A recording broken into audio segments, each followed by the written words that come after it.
Bonjour, mon nom est Jérémy, je suis directeur de produits chez Léomède. Aujourd'hui, on vous présente les nouvelles fonctionnalités qui sont désormais disponibles dans votre environnement.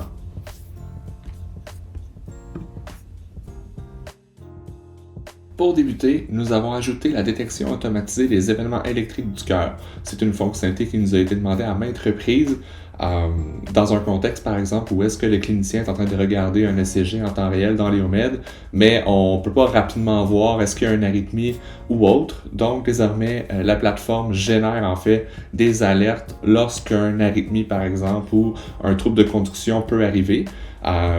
C'est une alerte qui apparaît exactement comme d'habitude, donc vous êtes en mesure en fait de pouvoir les personnaliser, puis les alertes vont apparaître directement dans Léomède, donc vous allez pouvoir les recevoir aussi par exemple via courriel ou SMS ou directement une notification dans la plateforme.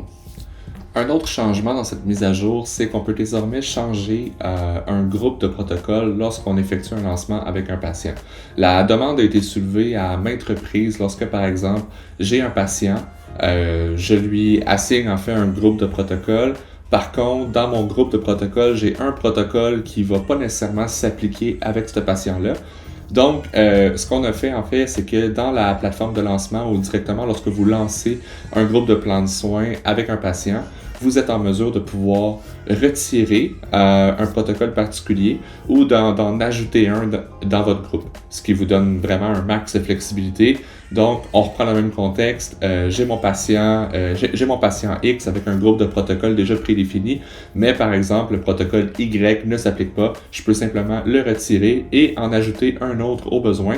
Sinon, vous pouvez le lancer directement juste sans le protocole. Donc, encore une fois, un max de flexibilité qui ajoute une tonne de valeur pour les cliniciens.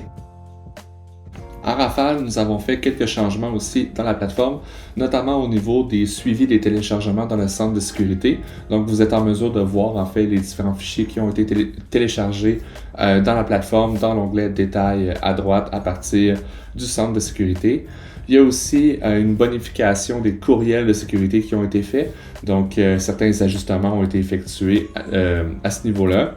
Nous avons aussi une nouvelle permission pour les appels vidéo. Donc, certains nous l'ont demandé. Ils voulaient être en mesure, en fait, de pouvoir sélectionner quel rôle, par exemple, aurait accès aux appels vidéo avec les patients. C'est désormais possible de le faire à partir des rôles. Donc, vous pouvez sélectionner ceux qui vont pouvoir, en fait, effectuer les appels. Puis, on a aussi ajouté les messages d'erreur qui ont une bonification au niveau de l'explication. Par exemple, si vous n'avez pas les permissions suffisantes pour effectuer une action, un message d'erreur va apparaître en vous indiquant en fait que les permissions sont insuffisantes. En espérant que tout ça améliore votre expérience dans Léomède et on se revoit dans les prochaines semaines. Merci!